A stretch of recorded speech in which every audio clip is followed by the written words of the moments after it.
Welcome students, आप सभी का एक बार फिर से स्वागत है अपनी इस ऑनलाइन क्लास में। लास्ट क्लास में हमने बात की थी एम्पीयर के परिपथीय नियम की, जिसके अंतर्गत हमने बेलनाकार चालक के कारण चुंबकीय क्षेत्र का अध्ययन किया था। इसी कड़ी में आज अपने बात करने वाले हैं परिनलिका की कि ये परिनलिका क्या होती है। उसके बाद अपने ये समझेंगे कि परिनलिका का यूज क्या होता है, परिनलिका के अंदर चुंबकीय क्षेत्र कितना होता है। तो सबसे पहले अपने बात करने वाले हैं कि परिनलिका एक्चुअल में होती क्या है। अपने पास एक खोखली बेलनाकार नलिका है, इस प्रकार से कुचालक नलिका है। इसके ऊपर अपने विद्युत रोधी तांबे के तार लपेट देंगे कुंडली नुमा आकार से। अब ये विद्युत रोधी कौन से होते हैं? विद्युत रोधी तांबे के तार का मतलब हो जाएगा कि एक तांबे का पतला तार जिसके ऊपर पॉलिश की गई हो विद्युत को ट्रांसफर होने से रोकने के लिए। मतलब एक तार जब दूसरे तार के संपर्क में आ जाए, इस प्रकार अपने लपेटेंगे तो दोनों में शॉर्ट सर्किट ना हो, तो एक तांबे के तार पे अपने पॉलिश कर देंगे कुचालक पदार्थ की, तो वो विद्युत रोधी बन जाता है। तो उस चालक तार को आप इस प्रकार से वर्ताकार रूप से या इसके ऊपर हमें उसको लिपटा देना है। तो इस प्रकार ये जो व्यवस्था बनेगी उसको अपने परिनलिका कहेंगे। तो परिनलिका आप किसे कहते हो? जब किसी खोखली कुचालक बेलनाकार नलिका पर विद्युत रोधी तांबे के तार अनेक फेरों के रूप में लपेट दिए जाते हैं तो बनने वाली व्यवस्था परिनलिका कहलाती है। तो परिनलिका के लिए कुछ स्ट्रक्चर ऐसा बनता है कि ये अपने एक बेलनाकार नलिका हो गई, खोखली नलिका, कुछ ऐसा सिस्टम हो गया। इसके ऊपर बच्चों में तांबे के तार लपेटने हैं,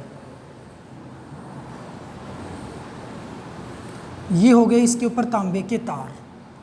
तो यहाँ एक सिरा तो तार का ए हो गया और दूसरा सिरा तार का बी हो गया, या फिर सिरों को आप नाम दे दो पी और क्यू। ये दो तांबे के विद्युत रोधी तार थे, उसके दो सिरे हो गए। तो सिंपल इसका नाम क्या होगा? परिनलिका होगा। लेकिन बात करें धारावाही परिनलिका की, जिसके कारण अपने चुंबकीय क्षेत्र उत्पन्न होना है, तो धारावाही परिनलिका का मतलब ये हो जाएगा कि जो भी आपके पास जो विद्युत रोधी तांबे के तार हैं उनमें आपको करंट फ्लो करवाना है। इस प्रकार से इसमें करंट फ्लो हो रहा है, तो ये बन जाएगा विद्युत रोधी धारावाही परिनलिका। इसमें जो भी तार लिपटे थे उसमें हमने धारा प्रवाहित कर दी, तो ये क्या बन गया? धारावाही परिनलिका बन गया। जैसे ही आप इसमें करंट फ्लो करवाओगे, धारा प्रवाहित करोगे, तो इस परिनलिका के अंदर चुंबकीय क्षेत्र एक समान हो जाएगा और परिनलिका के बाहर चुंबकीय क्षेत्र है वो 0 हो जाएगा। तो अपने बारी बारी से बात करते हैं कि परिनलिका के बाहर चुंबकीय क्षेत्र का मान 0 क्यों होता है और अंदर चुंबकीय क्षेत्र का मान एक समान क्यों होता है। तो एक्चुअल में इसके पीछे का रीज़न क्या होता है कि आप इसमें जो तांबे के तार लिपटे हुए नज़र आ रहे हैं, आपको फेरों के रूप में नज़र आ रहे हैं, कुछ ऐसा सिस्टम यहाँ पे बना हुआ है। तो जैसे ही एक फेरा इस प्रकार कंप्लीट होगा, सो क्या हो जाएगा कि मान लो ये एक फेरा है, इस प्रकार से लिपटा, तो धारा है वो बच्चों किस प्रकार से फ्लो कर रही है? इस प्रकार फ्लो कर रही है। यहाँ इधर आ रही है और फिर इस प्रकार से मूव कर रही है। समझ सकते हो क्लॉकवाइज घड़ी के चलने की दिशा में ये धारा प्रवाहित कर रही है, धारा प्रवाहित हो रही है। तो वर्ताकार लूप में धारा प्रवाहित यहाँ पे हो रही है। तो इस परिनलिका के अंदर एक निश्चित डायरेक्शन में चुंबकीय क्षेत्र आएगा। तो पहले तो वो डायरेक्शन देख लेते हैं। अपने यहाँ पे धारा प्रवाहित हो रही है, इस प्रकार से अंदर की ओर जा रही है ना, या इस फेरे में धारा अंदर की ओर जा रही है, अंगुलियाँ अंदर की ओर इस प्रकार से दसाएं तो चुंबकीय क्षेत्र है बच्चों इस डायरेक्शन में आ जाएगा, यानी कि चुंबकीय क्षेत्र इस डायरेक्शन में बन के आएगा। तो ये बी वेक्टर की डायरेक्शन होगी किसके अंदर? परिनलिका के अंदर। ये चुंबकीय क्षेत्र की दिशा बन जाएगी। तो परिनलिका के बाहर चुंबकीय क्षेत्र यानी कि इनके फेरों के लगभग पास में इन बिंदुओं पे जो चुंबकीय क्षेत्र बनेगा वो 0 बनेगा। क्यों बनेगा उसको ज़रा गौर से सुनिए। तो इस प्रकार से अपने करंट फ्लो हो रहा था, ठीक है। इसमें आप कहीं भी एक पॉइंट पे एक अल्पांश ले लो और उस अल्पांश के ऊपर ही अपने चेक कर लेंगे चुंबकीय क्षेत्र दो कुंडलियों के कारण कितना बनता है। तो यदि मैं अल्पांश लूँ तो अल्पांश तो एक रेखा के रूप में होता है, यानी कि इस अल्पांश के ऊपर आप करंट की डायरेक्शन देखोगे तो वो डायरेक्शन आपको इस दिशा में मिलेगी। ओके, सो इस करंट के चारों ओर करंट यदि हमने एक रेखीय रूप में ले लिया तो चुंबकीय क्षेत्र वर्ताकार रूप में आएगा और चुंबकीय क्षेत्र इस प्रकार से आएगा, यानी कि चुंबकीय क्षेत्र है वो इस प्रकार से आएगा। ये चुंबकीय क्षेत्र की डायरेक्शन बन जाएगी। कब? इसके लूप के चारों, जरा गौर से सुनना बात को। ये अपने पास एक फेरा है, चुंबकीय क्षेत्र इस दिशा में जा रहा है ना कंप्लीटली, तो लेकिन एक फेरे की मैं बात करूं तो चुंबकीय क्षेत्र इस प्रकार से पेन की नोक को आप चुंबकीय क्षेत्र की बल रेखा की गति में मानना, इस प्रकार से चुंबकीय क्षेत्र ऐसे जाएगा उस अल्पांश के चारों ओर, यानी कि वृत्ताकार रूप में गति करेगा। तो किसी समय पे चुंबकीय क्षेत्र है बच्चों वो इस प्रकार से आएगा। ये एक फेरे के कारण चुंबकीय क्षेत्र की दिशा है, ठीक है। अब इसके पास में यहाँ एक दूसरा फेरा और है, यहाँ भी मैं बात करूँ तो परिणामी चुंबकीय क्षेत्र तो इस दिशा में है, लेकिन इस अल्पांश को भी आप अध्ययन में लेते हो, इस कुंडली के ऊपर भी आप एक अल्पांश आप मानते हो सेम पहले वाले की तरह, उसमें भी चुंबकीय क्षेत्र बच्चों सेम इस प्रकार से ही अल्पांश के चारों ओर वृत्ताकार रूप में गति करेगा। तो इसके लिए भी चुंबकीय क्षेत्र बच्चों इस प्रकार से गति करने का प्रयत्न करेगा। आगे और भी फेरे उसमें भी सेम कंडीशन बनेगी, यानी कि इस प्रकार से ये गतियाँ होती रहेंगी। चुंबकीय क्षेत्र वो एक अल्पांश के चारों ओर वृत्ताकार पथ पे गति करता रहेगा। तो ये चुंबकीय क्षेत्र की डायरेक्शन आ चुकी है। ओके, कुल मिलाकर के इस प्रकार से ये चुंबकीय क्षेत्र की गति की दिशा है प्रत्येक फेरे में। तो आप जरा इस पॉइंट के ऊपर सोचना कि क्या होगा। पहले फेरे के कारण तो यहाँ पे चुंबकीय क्षेत्र है वो नीचे की ओर आना चाहता है, लेकिन दूसरे फेरे के कारण चुंबकीय क्षेत्र ऊपर की ओर जाना चाहता है। तो एक फेरे के कारण चुंबकीय क्षेत्र नीचे की ओर आएगा और दूसरे फेरे के कारण इस पॉइंट पे चुंबकीय क्षेत्र वो ऊपर की ओर जाएगा। तो यहाँ पे जब ये दोनों विपरीत दिशा में समान परिमाण के हो जाएंगे तो इस बिंदु पे चुंबकीय क्षेत्र का मान बच्चों 0 बन जाएगा। इसी प्रकार इस पॉइंट की आप बात कर लो, ये दूसरा फेरा था उसके कारण हमने चुंबकीय क्षेत्र लिया, ये तीसरा फेरा उसके कारण चुंबकीय क्षेत्र लिया। तो बच्चों ये नीचे की ओर आना चाहता है और ये ऊपर की ओर जाना चाहता है, सेम पोजीशन ये मिलेगी। एक चुंबकीय क्षेत्र नीचे की ओर आएगा, एक चुंबकीय क्षेत्र ऊपर की ओर जाएगा। इनके मध्य में जब इनका परिमाण समान होगा और विपरीत दिशा तो हो ही जाएगी, तो उस बिंदु पे चुंबकीय क्षेत्र का मान 0 हो जाएगा। कहने का मतलब इन बिंदुओं पे चुंबकीय क्षेत्र का मान है वो 0 हो जाता है। तो ये जो आपको बिंदु नजर आ रहे हैं परिनलिका से बाहर के बिंदु, इन पे चुंबकीय क्षेत्र का मान हमेशा 0 रहता है, यानी कि परिनलिका के बाहर चुंबकीय क्षेत्र 0 रहता है। ओके, अब बात कर लेते हैं परिनलिका के अंदर एक समान क्यों होगा। क्योंकि अंदर की यदि मैं बात करूँ तो ये बच्चों कंप्लीट परिनलिका थी।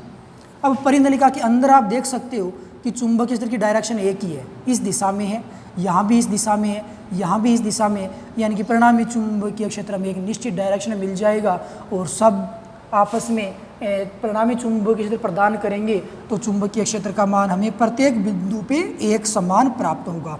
तो शॉर्ट एंड स्वीट बात, इंपॉर्टेंट बात ये है, ये कई बार एग्जाम में भी क्वेश्चन आता है कि परिनलिका के बाहर चुंबकीय क्षेत्र और परिनलिका के अंदर चुंबकीय क्षेत्र है वो क्या होगा, किस प्रकार से होगा। तो ध्यान रखना, परिनलिका के बाहर चुंबकीय क्षेत्र 0 होता है और परिनलिका के अंदर चुंबकीय क्षेत्र होता है वो एक समान होता है। और बाहर चुंबकीय क्षेत्र 0 होने का कारण क्या हो जाएगा कि प्रत्येक फेरे के किसी निश्चित बिंदु पे उत्पन्न चुंबकीय क्षेत्र उसके सैनिकट यानी कि क्रमागत दूसरे फेरे के चुंबकीय क्षेत्र से निरस्त हो जाता है, यानी कि परिणामी चुंबकीय क्षेत्र बाहर की ओर 0 बचता है। तो ये तो बात होगी बच्चों परिनलिका की। अब इसमें आप परिनलिका को एक सिंपल फॉर्म में रिप्रेजेंट कर सकते हो।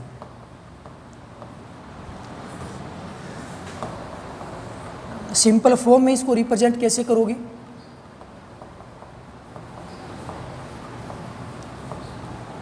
जैसे आपको ये जो परिनलिका दिखाई दे रही है, इस परिनलिका को अब जब आप यूज में लोगे आगे तो कुछ ऐसे रिप्रेजेंट करोगे। बच्चों ये जो आपको चुंबकीय जो अपने बात की थी ना थोड़े समय पहले चुंबकीय क्षेत्र की उसकी दिशा का मैंने निर्धारण किया था, तो चुंबकीय क्षेत्र जब पृष्ठ के अंदर जाता है तो अंदर जाता हुआ चुंबकीय क्षेत्र क्रॉस के द्वारा रिप्रेजेंट होता है। किसके द्वारा?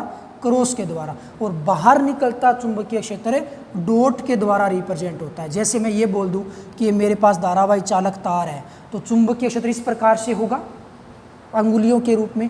तो तार के इस साइड में कहीं भी आप एक बिंदु ले लोगे तो चुंबकीय क्षेत्र आपको बाहर निकलता हुआ प्रतीत होगा, यानी कि इस बिंदु पे चुंबकीय क्षेत्र डॉट के रूप में होगा। और डॉट का मतलब होता है चुंबकीय क्षेत्र बाहर निकल रहा है। लेकिन इस तार के इधर कहीं भी आप कोई पॉइंट ले लो, उस पॉइंट पे चुंबकीय क्षेत्र आपको अंदर की ओर आता हुआ प्रतीत होगा और अंदर की ओर जाता हुआ चुंबकीय क्षेत्र हमेशा क्रॉस के द्वारा रिप्रेजेंट होता है, यानी कि स्टार के द्वारा रिप्रेजेंट होता है। तो कई बार डॉट और स्टार के द्वारा भी चुंबकीय क्षेत्र की दिशा का निर्धारण पूछ लिया जाता है। एग्जाम में कई बार आता भी है क्वेश्चन और आया हुआ भी है कि एक धारावाही चालक तार दे दिया तो यहाँ पे मान लो उसने ए पॉइंट दे दिया और यहाँ पे बी पॉइंट दे दिया, तो बोल देते हैं कि ए और बी बिंदुओं पर चुंबकीय क्षेत्र की दिशा डॉट और क्रॉस के रूप में व्यवस्थित कीजिए या बताइए। तो यहाँ पे जो बाहर निकलेगा चुंबकीय क्षेत्र पॉइंट पे वो तो होगा डॉट के द्वारा, और अंदर चुंबकीय क्षेत्र प्रवेश करेगा वो होगा क्रॉस के द्वारा। ऐसा ही रूल बच्चों अपने यहाँ पे अप्लाई करने वाले हैं कि अंदर जाती हुई विद्युत धारा को अपने क्रॉस के द्वारा रिप्रेजेंट करेंगे, जैसा कि आप चुंबकीय क्षेत्र को रिप्रेजेंट करते हो, और बाहर आती हुई धारा को आप डॉट के द्वारा रिप्रेजेंट करोगे। तो यहाँ विद्युत धारा अंदर की ओर जा रही है तो आप ऐसा इसको रिप्रेजेंट करोगे। अब अपने क्या कर रहे हैं, परिनलिका का सिंपल फॉर्म क्या होता है उसकी बात कर रहे हैं। तो परिनलिका का सिंपल फॉर्म बच्चों ये बन जाता है। इसका मतलब क्या हो गया कि यहाँ पे विद्युत धारा अंदर एंटर कर रही है इस प्रकार से, और यहाँ से धारा बाहर निकल के आ रही है, तो कुल मिलाकर के धारा है वो इस प्रकार से गति करती है। ऐसे यदि गति करती है धारा तो अंगूठे की दिशा में कौन आ जाता है, चुंबकीय क्षेत्र आ जाता है, बी वेक्टर आ जाता है। यदि आप धारा को इस प्रकार से गति करवाते तो बच्चों चुंबकीय क्षेत्र वो इस दिशा में आ जाता, इसमें कोई डाउट नहीं होना चाहिए। डिपेंड करता है आपने धारा क्लॉकवाइज या एंटी क्लॉकवाइज किस प्रकार से फ्लो करवाई है, उसके आधार पे ही चुंबकीय क्षेत्र की दिशा का निर्धारण हो जाता है। ओके, तो ये था अपने पास चुंबकीय क्षेत्र परिनलिका का एक शॉर्ट रूप। ओके, अब अपने क्या करने वाले हैं, अब अपने देखेंगे कि परिनलिका के अंदर चुंबकीय क्षेत्र जो एक समान होता है तो उस एक समान चुंबकीय क्षेत्र का मान कितना होता है उसको अपने समझना है। सो बच्चों अपने पास नेक्स्ट हेडिंग होगी परिनलिका के अंदर चुंबकीय क्षेत्र की गणना। चुंबकीय क्षेत्र की गणना कहाँ, परिनलिका में कैसे होगा। सबसे पहले आपके पास एक परिनलिका होनी चाहिए। अनंत लंबाई की परिनलिका समझ लो। अपने पास कुछ इस प्रकार से एक परिनलिका है, अनंत लंबाई की परिनलिका, आप इसको मान सकते हो। अब इसमें क्या किया हमने, इस प्रकार से विद्युत रोधी तांबे के तार हमने लपेट दिए और इसमें हमने धारा प्रवाहित कर दी कुछ इस ढंग से, और प्रवाहित धारा का मान है I। तो प्रत्येक फेरे में प्रवाहित धारा है वो कितनी बन जाएगी, I बन जाएगी। एक फेरे में प्रवाहित धारा I बनेगी। मान लो ये कुल फेरों की संख्या कैपिटल N है, कितनी है, कैपिटल N है। तो इस परिनलिका में, इस पूरे स्ट्रक्चर में अपने एक साथ धारा की यदि बात करेंगे तो एक फेरे में यदि I धारा प्रवाहित होती है तो बच्चों कुल धारा का मान यहाँ से कितना बनेगा, NI बन जाएगा। यानी कि ये जो परिनलिका है इसकी लंबाई आप समझ लेना कैपिटल L मान लो एक बार के लिए, या अनंत लंबाई भी मान सकते हो। सीमित लंबाई डिपेंड करता है क्वेश्चन क्या है, अपने इसको L लंबाई की मान लेते हैं, सीमित यानी कि अनंत लंबाई के बजाय क्या करते हैं, सीमित लंबाई मान लेते हैं, N लंबाई। ठीक है, अब आप इसको, ये तो मैंने समझाने के लिए आपको सिंपल बताया है, लेकिन आप इसको रिप्रेजेंट कैसे करोगे, आप इसको ऐसे रिप्रेजेंट नहीं करोगे, आप इसको डॉट और स्टार के रूप में इस परिनलिका को रिप्रेजेंट करना है।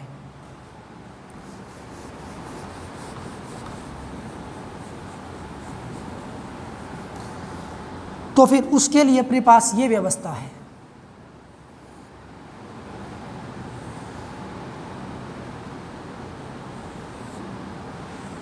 इस प्रकार से हमने परिनलिका समझ ली।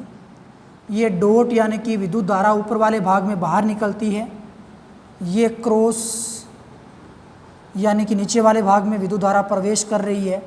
तो ऊपर वाले भाग से बाहर निकलती है और नीचे वाले भाग से प्रवेश करती है, तो इसका मतलब ये होगा कि चुंबकीय क्षेत्र वो इस दिशा में आना है। तो ये जो डायरेक्शन आएगी वो किसकी डायरेक्शन आ जाएगी, चुंबकीय क्षेत्र बी की डायरेक्शन आ जाएगी। कुछ इस प्रकार से ये बी वेक्टर बन जाएगा।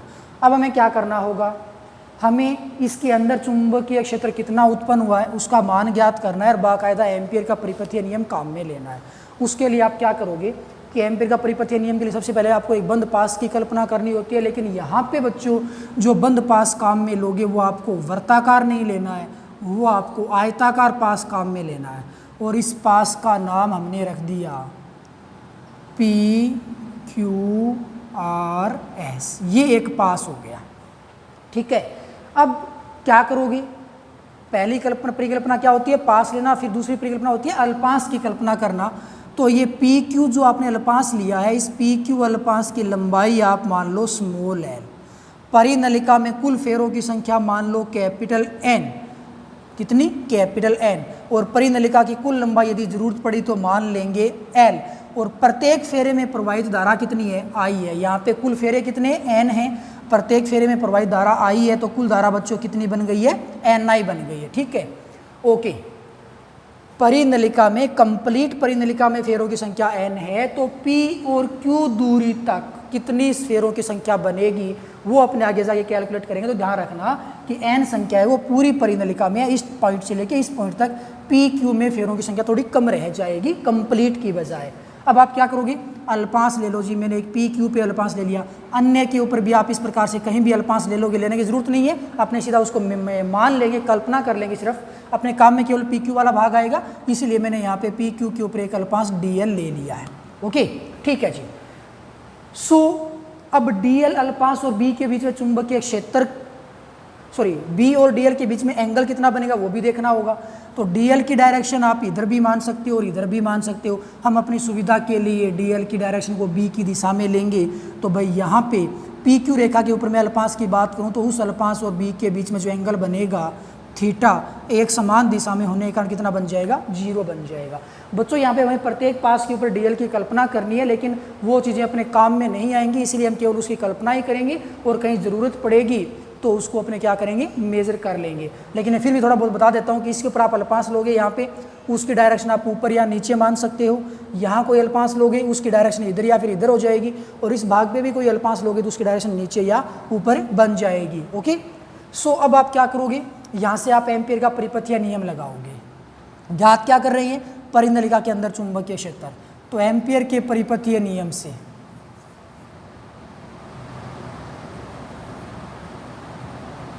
एम्पियर नियम से क्या हो जाता है, बी डॉट डी एल का close integration is equal mu naught sigma I.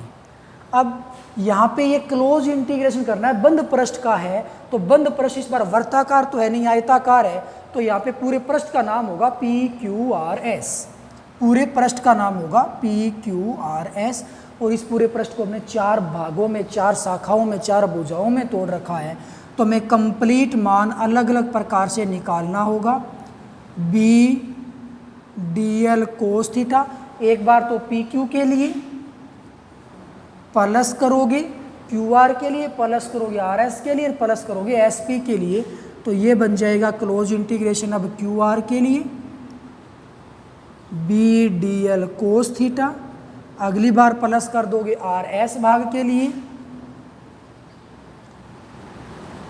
B d l cos theta, और इसी प्रकार से आप इसको प्लस कर दोगे एस पी भाग के लिए, एस पी भाग के लिए b d l cos theta, और इज इक्वल इसका कंप्लीट मान कितना बनेगा, mu naught sigma i, mu naught sigma i. इतनी वैल्यू यहाँ पे तैयार हो गई है। अब आप क्या करते हो, थीटा एंगल डिफाइन करो, पी क्यू रेखा पे, क्यू आर पे, आर एस पे और एस पी पे।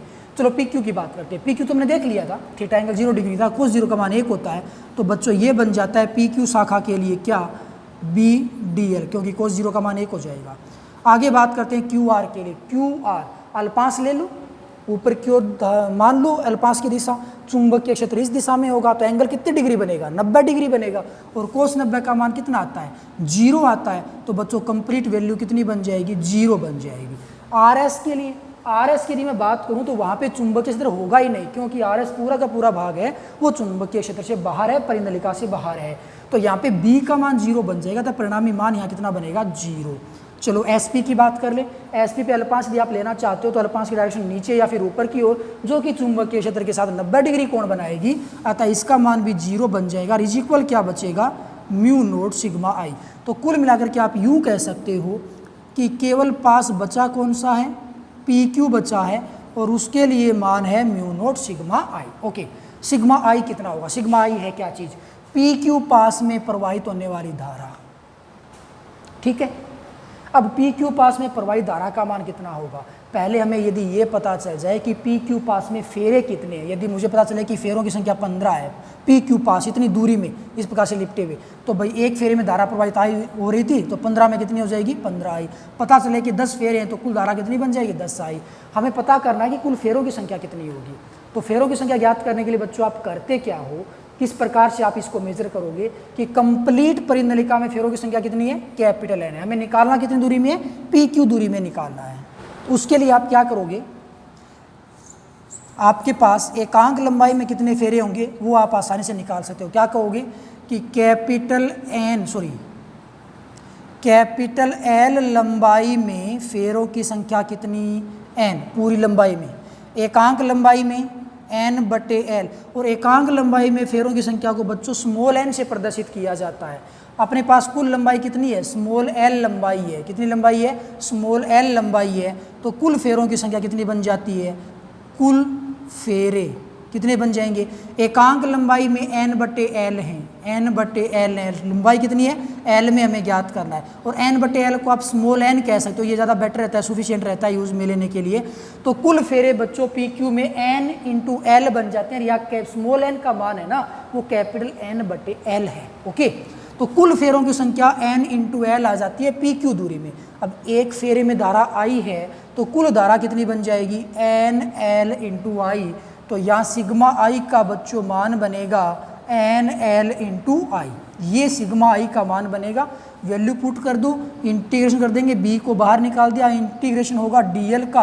अब dl का इंटीग्रेशन भी साथ साथ में अपने समझेंगे, पहले मैं सिग्मा I की वैल्यू पुट कर देता हूँ nl/I, और इस n का मान कितना है, कैपिटल n/l है। ठीक है जी, dl कितना बन जाएगा, इंटीग्रेशन ऑफ dl का इंटीग्रेशन, छोटे छोटे पार्ट मान लो, p से लेके q तक, p से लेके q तक की कुल लंबाई आ जाएगी जब आप इंटीग्रेशन ऑफ dl करोगे, और कुल लंबाई कितनी आएगी, l आएगी, तो ये बच्चों बन जाएगा l, इस l से ये l कैंसिल, तो बच्चों b का मान आता है μ0 ni, and that's your final answer, समीकरण नंबर 1। ये आपका आंसर बन गया। और स्मॉल n की दिया वैल्यू पुट करते हो तो b बराबर क्या बन जाता है, μ0 कैपिटल ni बटे में l, ये आपका और भी दूसरा अंतिम आंसर बन जाता है। तो कहने का मतलब धारावाही परिनलिका के अंदर चुंबकीय क्षेत्र μ0 ni होता है, या फिर μ0 कैपिटल ni बटे में कैपिटल l होता है। तो ये हो गया अपने पास धारावाही परिनलिका के अंदर चुंबकीय क्षेत्र। ये क्वेश्चन हर 2 साल में से 1 साल रिपीट होता है, हर 2 साल में एक बार आता है, यानी कि v की घात 8 इंपॉर्टेंट है कि परिनलिका क्या है, उसके अंदर चुंबकीय क्षेत्र का मान कितना होगा ज्ञात कीजिए, या फिर सिद्ध कीजिए कि मान इतना होगा। तो ये था बच्चों अपने पास कंप्लीट परिनलिका। ओके, सो आज के लिए बस इतना ही, कल अपने बात करेंगे नए टॉपिक के साथ, तब तक के लिए बाय, थैंक यू।